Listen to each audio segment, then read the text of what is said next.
We are back with another edition of the Wolverine.com TV podcast. With me, special guest today, Aaron Shea, Aaron, and Doug Skeen here. The typical guest, man. I'm sorry, man. You're not a special guest anymore because I know you too well. But two great Wolverines, two guys with more enthusiasm for the program, I think, when they were there, and since then, than just about anybody I've ever come across. So, have you guys run across each other? Do you guys know each other at all? Oh, yeah. I remember Doug from back in the day. Absolutely. I was going to say a long time ago. Aaron and I haven't talked in a long time, but people talk about and they hear about the kinship amongst Michigan football players. It is true, and it could be at one reunion, it could be at several reunions. But I'm sure Aaron will say the same thing. You get to meet guys that are decades younger than you now, or maybe decades older than you, and you still feel that connection. Absolutely. Yeah, I remember. I was out in San Diego, and Jamal Williams was our Pro Bowl nose guard D lineman, and he said, he goes, he said, all the university, he went to Oklahoma State. He said, and he says, when Les Miles was a coach, he would be talking about Michigan to the team. And he goes, and now playing with some Michigan guys, he goes, you guys have more school pride than any school I've ever met in my life. And then even with the Browns and different people, like living in Ohio now, if I hear the word Michigan, I look just to see what they're saying. You know what I mean? So it's definitely about a pride and a brotherhood and Michigan man. Yeah, and Bill Parcells, who Doug Skeen played for at New England, said the same thing. He said, man, these guys have more pride in their school. And he tried to get those Michigan guys on his team, the Corwin Browns, the Doug Skeens, some of those fringe guys. Skeen says he wasn't a great athlete, and I probably agree with him on that, but he was a great football player. Yeah. And go ahead. I was going to say, that's all that matters. You might disagree with that, Ballas, because now – we may not be playing football anymore, but when we play golf, I still can figure stuff out athletically. Yes. Yeah, you can. There's no question about it. He shoots for his number 72, and it's interesting when we were setting up the time. Aaron Shea says, "How about 336?" And all you guys with your numbers, man. John Colasar has a couple 40s in his number. I don't want to tell people where, because otherwise people will be calling him and bothering him. But it's amazing the pride that you have. Did you ever win the You for Spirit Award, Shea, or who won it back when you were there? Do you remember?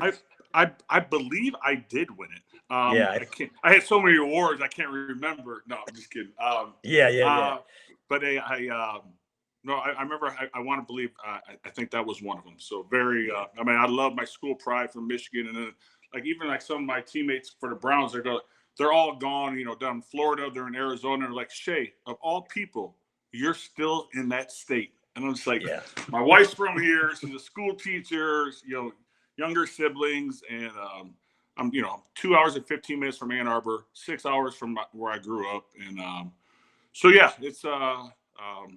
it's tough sometimes. But this year, it was great. I was just in Columbus. Funny story. Joe Jervicius, his daughter and my daughter played club volleyball together. And I wore Michigan every day. And I go, Joe, you know what the difference is? I go, not one person has said a word. And I'm shocked. Yeah. I was going to the student bars just to try and get them, enticing them. No one said a word. And I remember when I was drafted here in 2000, Coach Carr said, "You be humble in victory." And I was like, so I called Coach and I said, "Coach, there must not be that many Ohio State fans in Cleveland because no one says anything. And I wear Michigan gear everywhere I go." And then all of a sudden they get on that run. And now everyone's an Ohio State fan. So this year, I'm soaking it up. I'm loving it. And which is surprising to hear because usually the Ohio State fans have a higher percentage. The Ohio State University has a higher percentage of, let's call them more emotional fans, shall we? And, usually you're going to hear from them. I know that Aaron, I didn't tell you this when we were chatting before, but in the job that I have now, I come down to the Cleveland area with regularity because it's part of my responsibility for what I do with my employer. And all those guys down there, with the exception of one, they're all Buckeye fans, all of them. Yeah. And every year, it's like Christmas. Every year, the snickering and the laughing and everything comes around. And this last year, they were really, really quiet. But there's always one. There's always one that has to say something. Yes. Or they say something like, "Oh, it's finally a rivalry again." I'm like, listen, I don't want to hear that because when I came here, I was saying the same thing to you guys. And I'm like, it's the best rivalry in all sports. And it's kind of funny this year. My kids, with all three of them playing sports, it was just tough to go up for the game this year. And they're mad at me. They're yelling at me like, "Dad, we should have went. I would have missed my game." And I'm like, And then I'm watching the big house and everyone on that stage. I mean, goosebumps, like tears in our eyes. Like my wife and I calling Coach Carr like 11 o'clock at night, still so excited. And my kid's like, Dad, we're going to the Orange Bowl. I'm like, you're damn right we're going to the Orange Bowl. So we go to the Orange Bowl. It wasn't the outcome that we wanted, but it was a great year, and hopefully we're heading back to where we should be. Yeah, and I'll tell you what, that 97 Ohio State game, and the things you remember, I remember the smell of the turf, and there was still grass back then, getting all carved up. But I remember being on the field with Doug Carr, who I think you probably remember from his WTKA days in the radio, and just smelling it and just understanding the magnitude of the result of that game and what it meant for the program to go undefeated and to be on the cusp of a national championship for the first time in 50 years. That was the same feeling I think that a lot of people had this year. And I go back to those guys that were around in 1969 and how it really changed the trajectory of the rivalry and the program. And I think a lot of people had that sense. Now it's up to Jim Harbaugh to do it more than once, and it's tougher and tougher in the NIL age, which I will talk about in a minute, but at least it's a start and they got the monkey off their back. So, but Shea, I'm going back to, I got to go back to 2000, and I was at a game at Chrysler Arena. It was a basketball game, and you're sitting there with Tom Brady, and the season's over. I think it must've been December or something like that, or January, I think it was, after the Orange Bowl. And I'm looking at Shea, and I'm like, this guy's got a good shot, man. I wonder, third, fourth round. And I'm looking at Brady, and I'm thinking, man, I hope he gets a shot to prove himself. And look how that thing played out. But I want to talk about your NFL experience first of all, because it wasn't easy for you, man. I mean, you had some injuries, and but you started in Cleveland. And just talk a little bit about your career and your memories of the NFL. Well, it's funny you said that. So I remember Tommy, we were going through. So my agent, Ralph Sindrich, he was like, so Tommy and I were going back and forth, and he's like, I think I'm going to go with Ralph Sindrich. And he was Brian Greasy's agent. And as my dad says, hey, what Bob Greasy knows, let's go. So I'm like, I'll go with Ralph. And Tom's like, I'm going to go with Ralph too. So, all right. And the next morning, he kind of changed his mind. He goes, you know what? He's got a lot of guys, and I don't want to be just one of the guys. I'm going to go with this guy from, so he ended up going, I think Don Dees, his name. So he goes with him. And my agent still to this day, he's like, I say, I'm sorry, man, you got the wrong Michigan guy. That's 22 years of 3%. I'm sure Tommy's not paying 3%. No, so that's kind of the funny story when I think of Tom and his career. But no, as far as the pro career and getting drafted here, like Coach Carr and I, we always joke around where I was a high school quarterback, and then it was kind of like Shea Foster, he left the program, so they kind of put me at fullback, and really didn't know the whole ISO blocking thing, 6'4.5", and I really didn't. I was kind of in between, and so I did it, and it was the hardest year of my life, that redshirt year. Doug, as you know, I don't know if you redshirt, but man, let me tell you something. I probably was the worst football player in Michigan football history. It was that bad. No, and no, I'm Shea, going to practice, call my parents, crying. I want to go home. This is not for me. You know what I mean? But I'm not alone. This is Ty Streets. This is Tom Brady. That's where you build your brotherhood.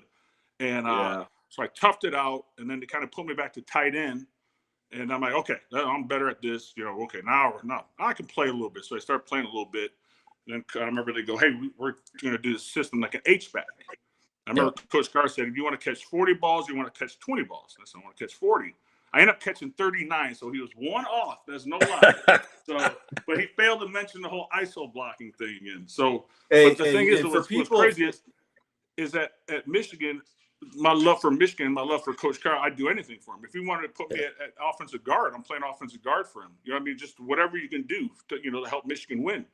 And then when I go to the Browns, I'm a tight end. That's what I told him right away. I'm a tight end. Yep. And then Chris Palmer ends up getting fired. Butch Davis comes in with Bruce Arians, the offense coordinator. He doesn't believe in having a true fullback. He thinks it's a waste of a position. Shea, you're also my tight end and fullback. So now I'm back to playing H-back. Now I'm the only guy doing the ISOs. So that kind of so I told Coach Carr, you did this thing. And I told my agent when I was a free agent, I go, I want to go somewhere where I'm just tight end, no H-back, no ISO. And but 6 years in Cleveland, met my wife, and it was a good run. Good. That ISO blocking that Aaron is talking about, Ballas, I'm telling you, in my football career, high school, college, NFL, Aaron talked about that freshman season at Michigan there, that redshirt year. some of the most violent collisions I've ever seen between human beings was at 1200 South State Street, or whatever the address is down there, on that practice field. And for me in our class, it was Bernie Leggett and Jared Bunch. Bunch became, or Bernie did, but those ISO blocks, that is not for the faint of heart. You're talking about taking two dudes like Aaron's size, right? 6'4", and then you take a linebacker at that time. Linebackers in the Big Ten were all 240 to 250 pounds. Put 5 yards between, 5 to 10 yards between each guy, and it is a full sprint, head-on, forehead first collision, as hard as you can go, and over and over and over and over again all week long. Anybody that did that, I played offensive line for my time, and there was some collisions and a lot of violence, but I remember some of those snaps where hearing, you play guard, oftentimes you're right next to that ISO block when it actually happens. And of course, in practice, the defense knows it's coming. But man, I remember being freaked out at the level of violence that was going on just to my right or left when those plays were happening. So when Aaron talks about the misery of ISO blocking, it is not to be diminished. It's unbelievably tough. I remember the plays. Corn to the right, field to the left. I still remember them. Yeah. Well, I got to tell you, Shea, man, when we brought up that you're going to be on the podcast, we got thousands of people on the message board, and they say, what I remembered, you laid out for a catch against Penn State, and I don't remember what year it was. And I'm thinking, holy crap, this guy's got some hands. Do you remember that catch? Yeah, it was. Penn State was a wheel route, and I remember Tooman was going down. So I was going down off the numbers. Or, I'm sorry, Tooman was on the numbers. I was going down. Sorry, my dog is Blue. Stop. That's okay. My dog's name is Blue, so when I yell, "Go Blue! Come on, Blue, let's go!" So I get the neighbors going. But no, it was against Penn State. It was a wheel route. I remember Tooman going, and I remember Dries threw the ball. I remember looking up and going, "Man!" Like I'm thinking, it kind of overthrew me, and I kind of just ran out there and jumped. I remember Tooman's like, "How'd you catch that ball?" I'm like, "Man, I was, the great Lord helped me with that one. That was one of those. That was unbelievable." Well, that's when I think film. That's when a lot of us are like, holy crap, this guy, what an athlete and what potential he had. But everybody remembered the block against Wisconsin that you sprung Anthony Thomas and you take out 3 guys. And I think even the announcers said, man, that's going to earn you some brownie points there with your running back. Do you remember that one? I do remember that one. That was in Wisconsin. I think some feet got tangled up. But I remember I gave the guy, I forgot who it was, but I gave 2 guys a good one. I got them down. And I think the second guy fell into the third guy. But it was it was drive. It was our counter that we ran a lot. My neck, my shoulders still pay for that. But like I said, you do it all over again, right? I was going to say that I kind of feel like Chris Farley in the Chris Farley show. Do you remember that? That was awesome. Taking you through all your plays. But those are the 2 big ones that came up, man, that I remembered. But when you talk about ISO blocking, by the way, I go back to Kevin Dudley, who played at fullback in the early 2000s. And this guy was just a badass. And he joked that he came into Michigan at 6'1", and he left at 5'11" because of all the. See, that's a fullback. 6'1", I know. 5'11". That's a fullback. 6'4", 6'5". Tight end. Right. Yes, exactly. I couldn't agree more, man. So, when did you really start having the issues? Skeen had Chester McLaughlin fall on his leg, so we kind of knew that was the beginning of the end there for his pro career. Otherwise, maybe you guys would have overlapped. But Shea, when did you start having issues with your back and stuff like that, where you knew, hey, something's wrong here? Well, I, to be honest, I thought it'd be my shoulder. So I had left AC joint surgery in college. So I had that done, and then I had 2 rotator cuff tears in my right shoulder. I had 2 of those, and then I tore my right bicep.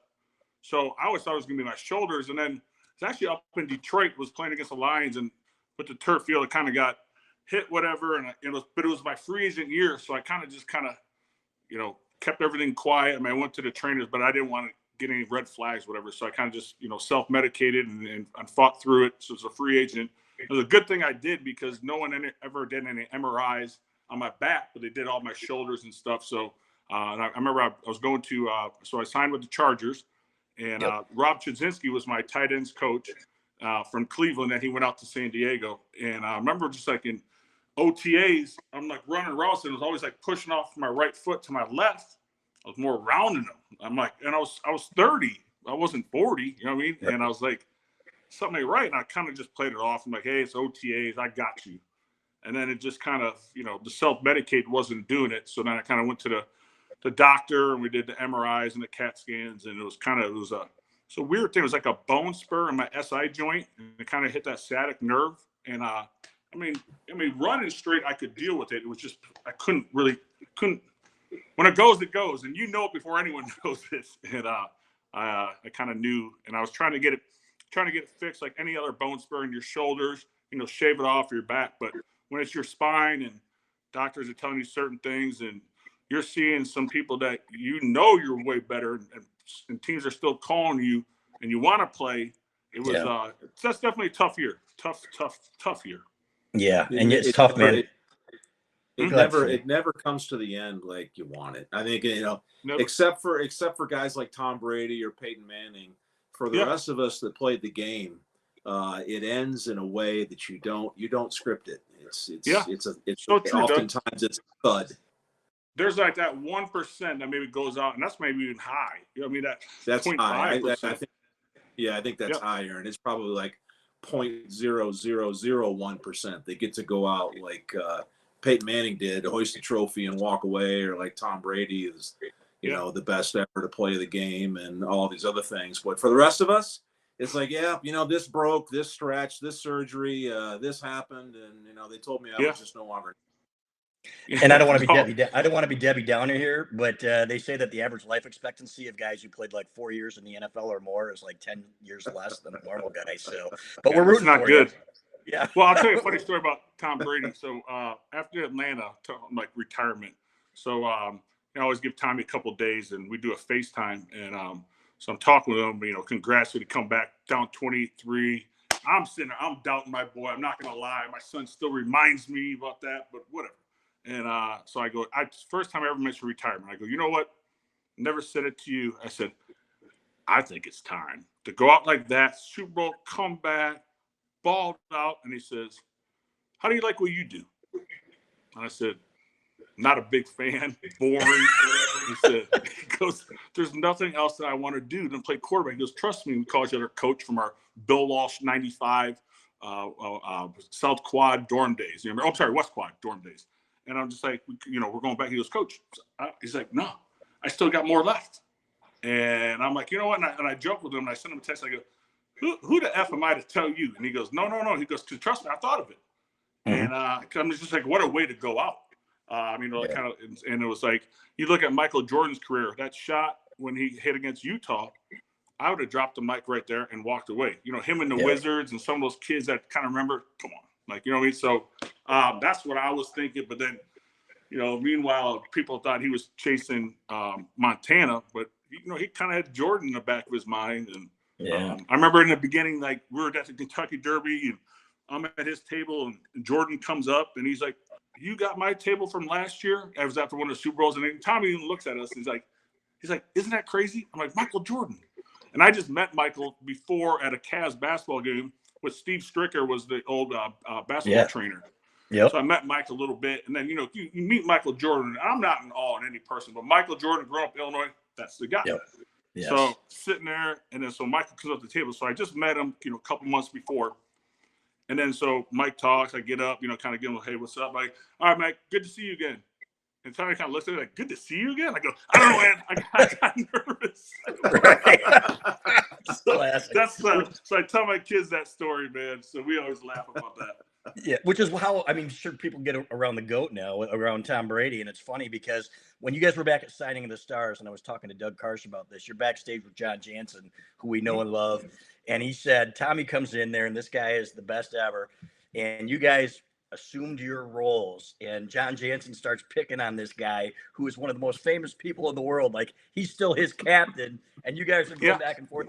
Tom Brady's dropping his head, and thinking, man, that was my captain. I thought that was classic. It was funny. So I remember the signing of the Stars. He goes, he calls me and he goes, hey, are you going to sign the Stars? I said, nah, I don't think so. I think the whole recruiting's overhyped, whatever. And he's like, well, Jim wants me to come, and he doesn't take no for an answer to that. So I'm going, and if I'm going, you're going. Pick me up.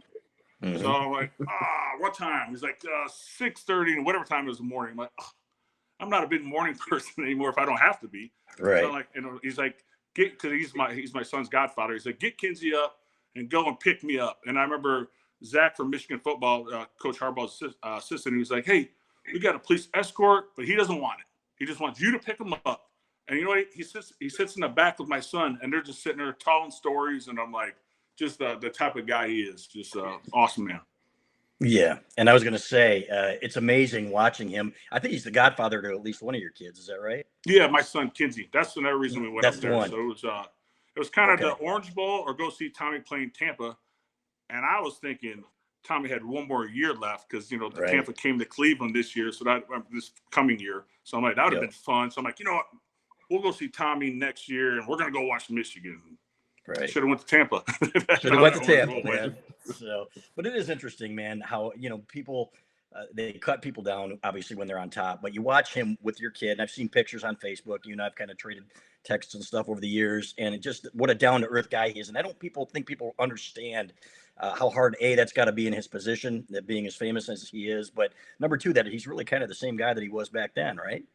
He is. No, and that's the thing about him. It's like, I remember when Charles Woodson was doing, it was something for game day, and he was trying to get Tommy, and he texted me. He goes, hey, do you have Tommy's number? And he's like, but make sure it's cool with him before, just give it. I'm thinking that's Charles, whatever. I'm like, and this is Charles going, he goes, hey, listen, he's on a different level.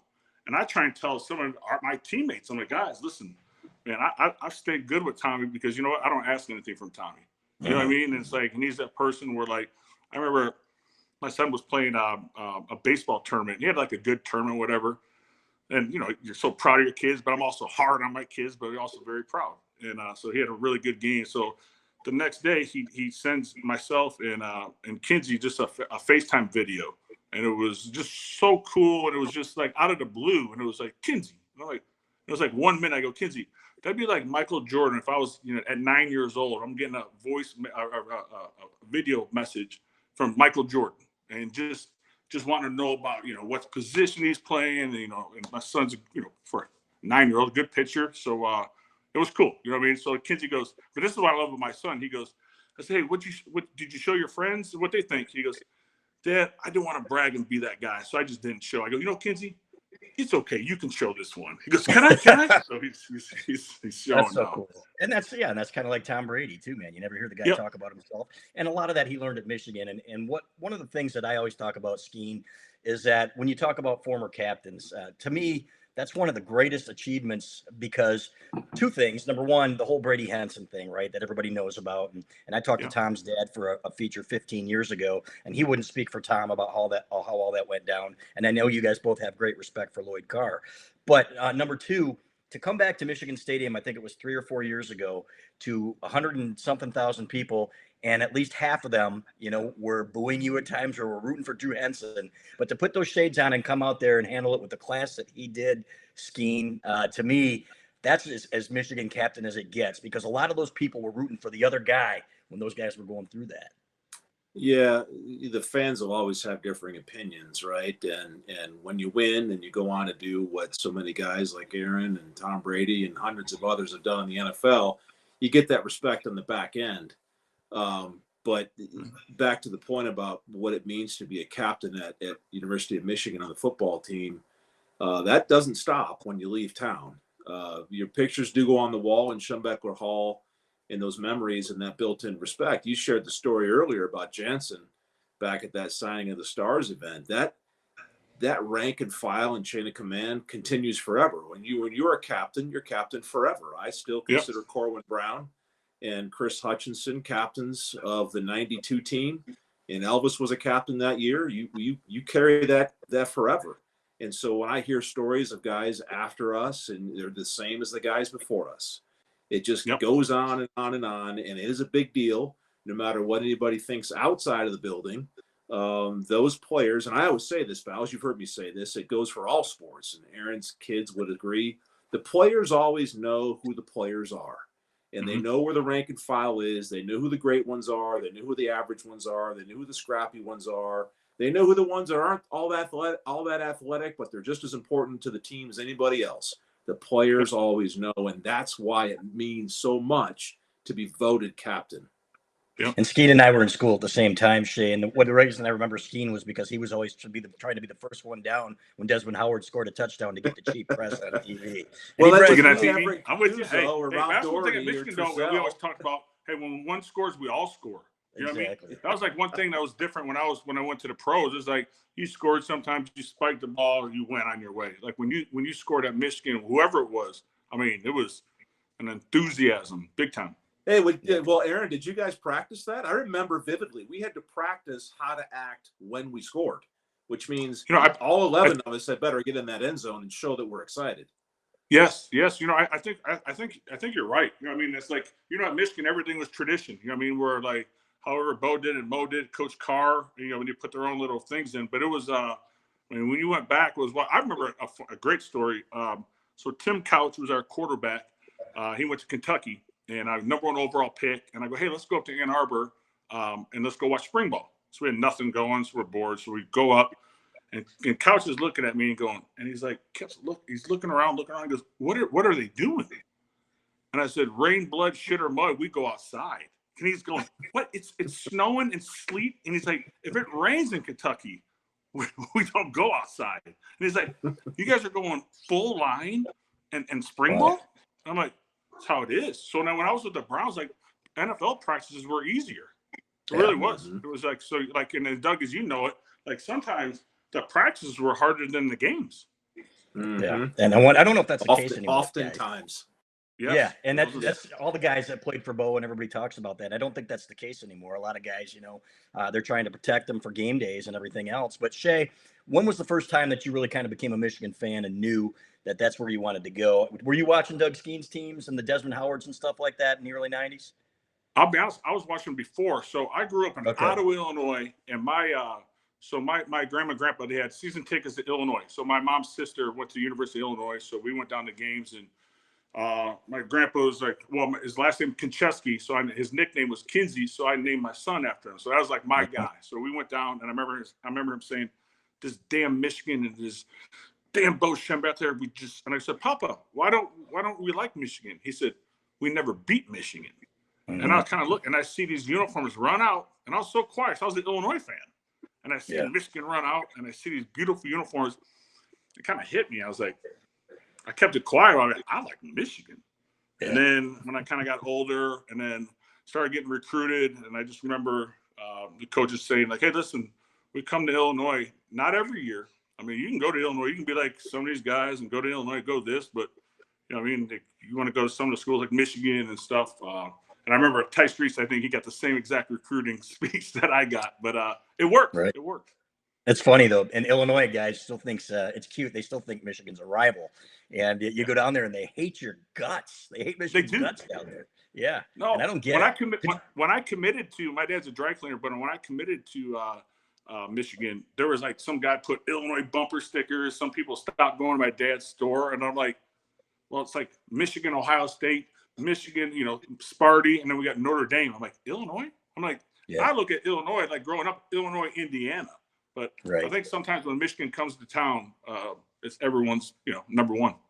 It is. And in 1999, they got you, man. Is that still painful? Terrible. Yeah. I remember that game. I think we were up 27-7. Yes. And I had a wrist, a bad wrist. I got my wrist shot up just to play. I remember I had a bed coach card to play. And he was like, well, all right. So I play. And then, fourth quarter, we're up, I want to say 27-7. Train, dislocates his finger or something. He goes to the hospital. And so they're like, you're done. We don't, want to keep you ready. So I take my tape off, 27-14 and whatever, 27-21. Now it's like 28-27.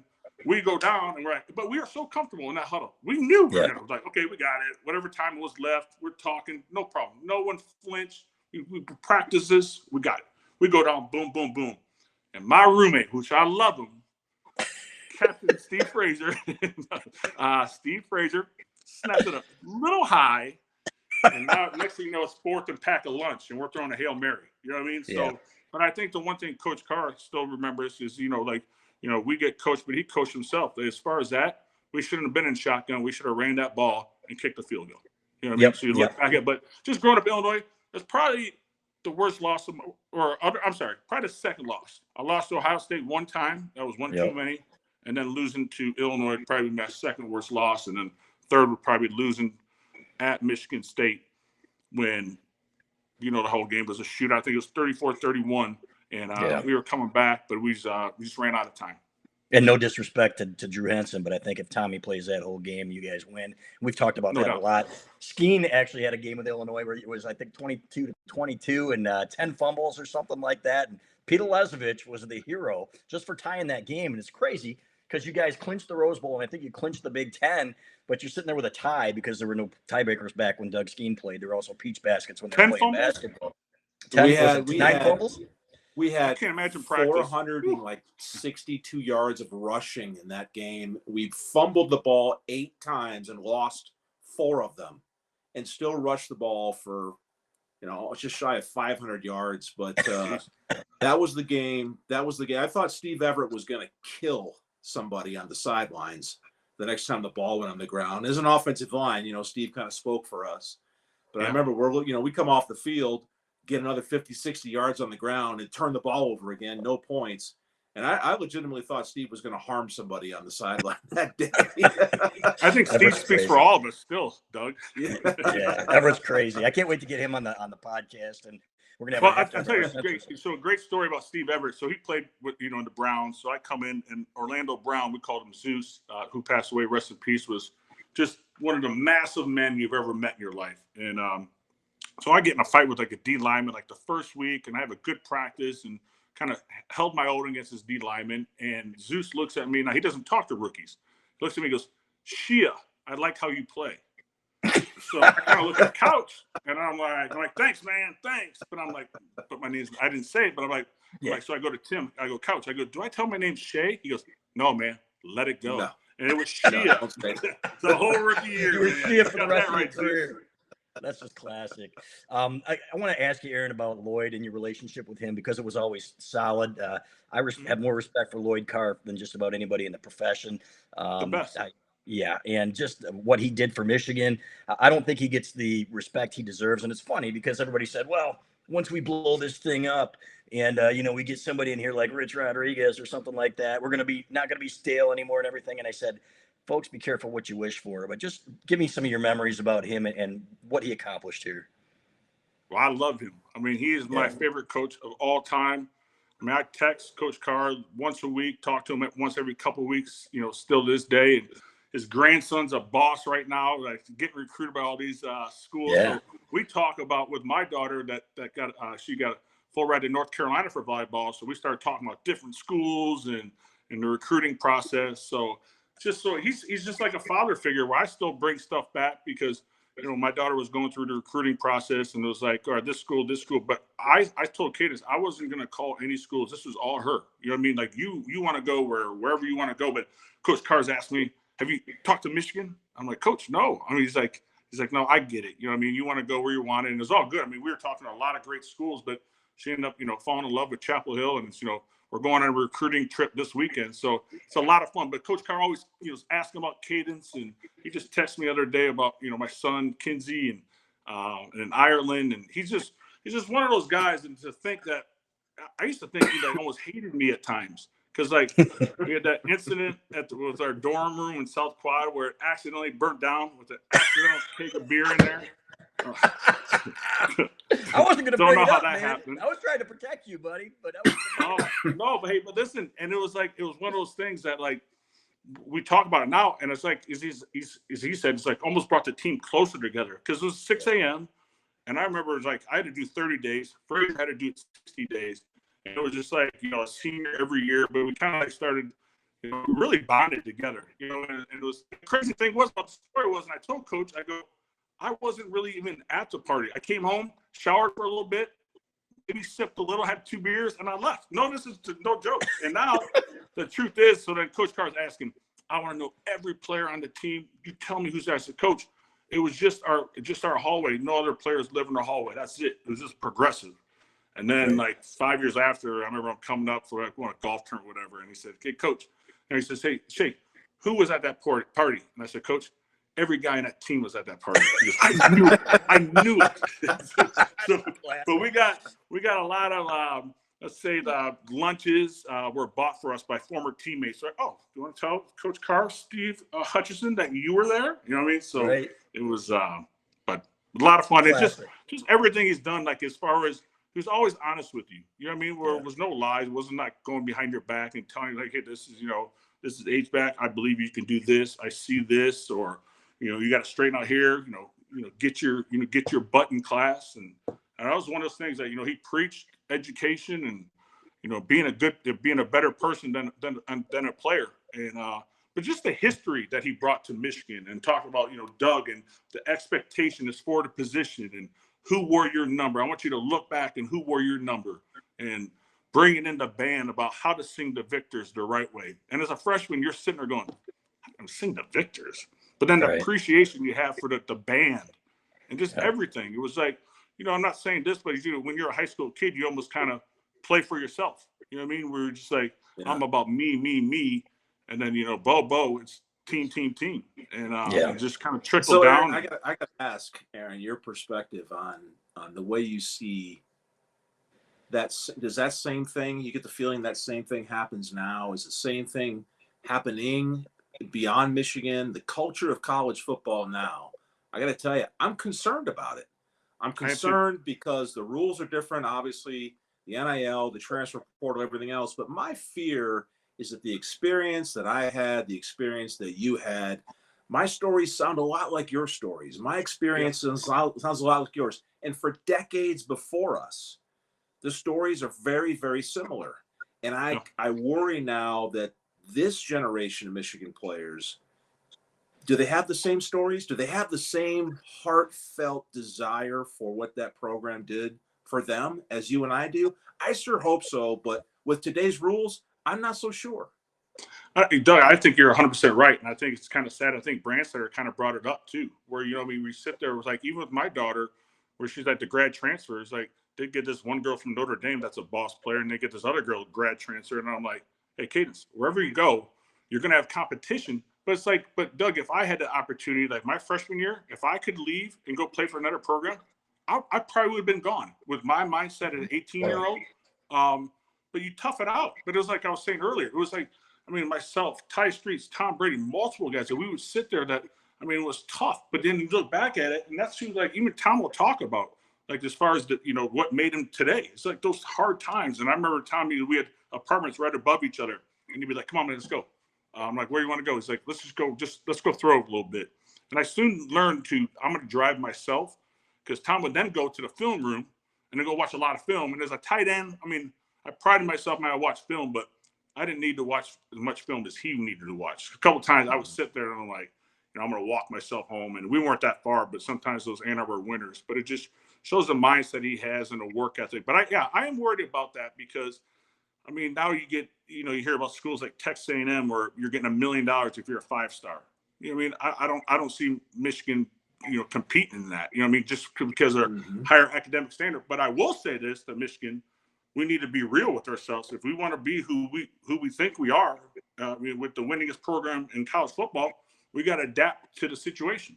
And I'm hoping we do that. And we got great AD and a coach. And I love between Michigan football, basketball, and our AD, I think good times are ahead. But it's going to be, I don't see you got to coddle these freshmen. But if the tough love days got to be almost cut in half, in my opinion. Yeah, I think those tough love days may be gone. And I think it feels, from my perspective, again, decades removed from it, but from what I watch, not just Michigan, but college football in general, it feels like the closest thing to the NFL without the rules of roster management than that it's ever been. So you look at, this last year's championship team, one of the greatest teams in Michigan history, what they did. And yet I got a feeling next year's team is going to look and feel vastly different. And now if you're an incoming freshman at Michigan or Ohio State or anywhere else, you look around the room, you go, yeah, you know what? I'm going to give it all I got here. And if it doesn't work out, I'm out of here in a year. So the lessons that Tom Brady learned, that you learned, that I learned, and thousands of other guys learned by the grind of sticking it out to get through the tough times, to get on that field, will those lessons be taught as many times and learned as many times as they did in our generations? And that's what concerns me beyond the wins and the losses. And we care whether they win football games or not, right? But beyond the sport, when it's over with and your job sucks or you have a hard time at work, do you just look for the nearest transfer portal and quit and hit the reset button on the video game machine? Or do you have an experience of how to grind? And this is where I think the downside of the transfer portal is going to have a long-term effect on a generation of athletes who think, as soon as it gets tough, I'm going to transfer and find somewhere easier.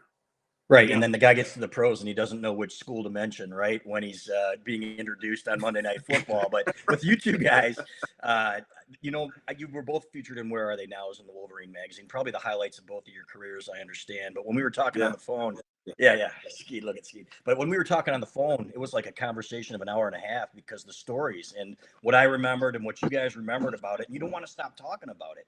And now some of these guys, Oliver Martin, who was at Michigan, has played for 3 Big Ten schools. He went to Iowa and then he went to Nebraska. So that's something to consider. But okay, finishing up here, Shea. I got a couple questions, a couple fact or fiction things. I wasn't even going to bring up the South Quad thing, but somebody posted an article to it. It's a badge of honor here. It was classic with your picture on it, $8,000 worth of damage and everything. I'm like, oh my god. Well, so it's crazy. I brought my daughter up to a volleyball camp, and I went up. I would think it was 67-10 or 67-12. I'm forgetting Gomberg. So I kind of checked my daughter, and I'm texting Frazier, texting Coach Carr, and I'm like, man, I don't know if to laugh or cry, like leaving here. So I kind of went up, and I was like, and I look, and they have a picture of my dorm room burnt down. It says, "Don't let this dorm room be yours." So I screenshot it. I sent it to Coach Carr, everyone, Hutch and Backus and all the guys and Tommy, and we got a big kick out of it. That's a legacy right there, Ballas. That's a Michigan legacy right there. Yeah, no doubt about it. So, okay, fact or fiction? Tom Brady, because there's a lot of rumors about there. He actually paid for your surgery out in paid for you to see a specialist out in San Diego. That is false, but he did pay for someone to come, Alex's trainer, that came into Cleveland to look at my back and help him back. So true and false, just different places. But yes. Gotcha. It's kind of crazy. He said, kind of retired. He goes, "Hey, I got this guy, really like him, and who's now is, one of his best friends." And he goes, "Well, it's expensive." And me, I'm a tight end, 4th round draft pick. And I go, "How much?" To fly him out, I said, "I'm okay." And he goes, "Hold on. I got him. He's going to work on Willie McGinnis too when Willie's with the Browns." So so Tommy covered that one. That's awesome, man. How hard was it to watch that game? You're in San Diego and you can't play, and he comes out there and tears it up in that playoff game. I mean, I can't even imagine how tough that would be. It was tough. It was crazy. He comes over because they flew in Friday, so he comes over to watch. We're watching whatever. It was a wild card weekend. I want to say it was the Colts and Ravens playing, I believe. So we're talking, and he's talking about our defense, and he's like, "Sean Merriman, overrated. Your corners get beat by double moves. Your safeties suck. This, and so he's talking, and I'm sitting there, and wife goes, "Geez, she's kind of confident." I go, "So you don't see the real Tom Brady, man, stone cold killer." Right. And I said, I go, "Gosh dang!" I go, "He just called out all our weaknesses, so we don't need to double. We don't need to double him. Our left tackle will take him, or we got this guy, and it was." And I said, and I told him this is no lie. I said, the only chance, because we were, I think, 15-1, really, really good. Yeah. And I said, the only chance if you got the ball at the end of the game, that's it. And he gets the ball at the minute something to go, and he points at me, and he goes, "I told you." And I was like, "Man, here we go." Ding, ding, ding. And so I ran him after the game, not ran him. I come up, we're talking. I go, "You owe me $25,000 because that was like the playoff share check." So I still didn't get that money, though. Well, maybe he'll spring when you guys go on vacation together. Now that he's got a little time, your thoughts? Is this it for him? As his friend, he said, "Never say never, man." I could see this guy staying in incredible shape, eating his wheatgrass or drinking his shakes or whatever he's doing there, and coming back next year and saying, "Man, I got the itch. Maybe I go one more time." Or, in your opinion, just as his friend, and I'm not asking you to reveal anything that he's told you, but he just seems too much of a competitor to ever discount the fact that he might come back. Well, Doug, is that first year out. That was the hardest year I ever had. You know what I mean? Where you're looking at your peers, some are playing, some not. And here's Tommy Brady that should win the MVP, him or Aaron Rodgers, and you're playing at that high level to be able to walk away and knowing his competitive spirit.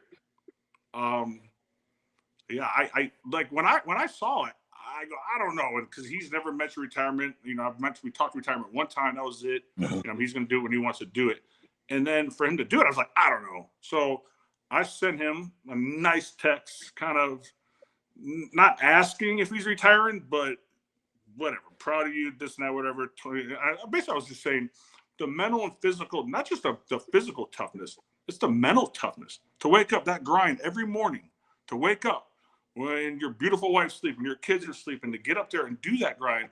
That's crazy. You know what I mean? And I just, like, for him to do that, I sent this text and I just I got right back, thanks, coach, love you. That's it. And I'm like, well, he didn't answer it. And then a couple of our teammates go, well, at least he responded to you. Right. Like, well, at least I got a response. So I must be in the good. I would say a couple days later, but Aaron, for him not answering that question, I kind of figured that this was going to be it for him. But this never is, say never. It's going to be hard.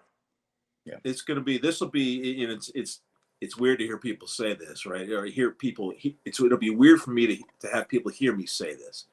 This is going to be a tough year for Tom Brady, as it is for every guy that ever played this game. Mm-hmm. And they say, oh, how can that possibly? Look, Tom Brady's got everything he could ever possibly need. Yeah, I'm not talking about the money and the wealth that he may have or not has. That doesn't even matter. The mental grind, and when the seasons come and the things you've been doing for all those years to prepare, it's hard. That first year, Aaron said it, the hardest year is that first year away. When the fall comes around and there's a little bit of a change in the air, it doesn't matter what part of the world you're in, your body knows to take a certain path and you should be doing certain things. And that first year is a hard one. And then when you see your teammates take the field without you, that is a really, really difficult thing. And a lot of guys struggle with that. And I'm not saying that Tom is going to struggle with this or not, but it will be hard. It'll be hard for him. Yeah, no, there's no question. Shea, what are you doing today, man? Tell everybody what you're doing now. I know that you worked for the Cleveland Browns for a while as a player ambassador or something like that. And what's going on here? What's your plan for the next 10, 15 years? So the plans right now, well, it was funny. Like when Tommy would never retire, I would say, hey, come on, man. He's like, when you're done, he's like, hey, when I'm done, I got you. He's like, and I remember like after Atlanta, I'm like, well, how much longer are we going to play? He's like, you trust me? I'm like, man, I trust you. He's like, I got you. So I don't know what the plan is right now, but I've been waiting patiently. No, I'm half joking, but no. So I do work for a resource title here in Cleveland. So kind of find the guys like Tom Brady and get the title work for his house and do commercial work here in the Cleveland area, but also throughout the country. So resource title, and my wife's a school teacher, and I can't believe I got an oldest going to be senior in high school going to Carolina next year, which goes like this, as you guys both know. Man, that's going to be a tough one for me this year for her, walking by her room and seeing her leave, and she's like, 6 months, Dad, I'm gonna be gone. And I'm like, oh yeah. But good thing for hard. Zoom and FaceTime and all this. Yeah, and I'll tell you what, congratulations to her, number one. I know that Michigan was looking at her, Mark Rosen, the volleyball coach, and Tuman's got a daughter, right? That's also a volleyball player, and she went to Ohio State. Right. I'm thinking, what's going on here, man? Did you give him any crap? I joked with Tuman because I said, so when Cadis was in 8th grade, I remember this, and she got her first letter, and I was like, geez, I go, from who? And she goes, Ohio State. So this is no lie. I come in, I ripped it up. I said, you can go anywhere in this country, but you can't go to Ohio State. That's it. And it wasn't even loving your daughter. No, hey, we got a good bond. You know what I mean? And she kind of knew it, and living in Ohio, I said, anywhere else in the country, but you can't go to that school. And so it was good. Well, maybe you'll be selling or working for TB12, and man, he's got some good gear. I got to be honest. He does. First class stuff. Yep. So who knows, man? I can't wait to see it, and just appreciate your time, man. So absolutely. Aaron Shea. So great checking with you guys, man. Absolutely, you guys are the best, man. Thank you. Appreciate it, Aaron. Take care, man. See you guys.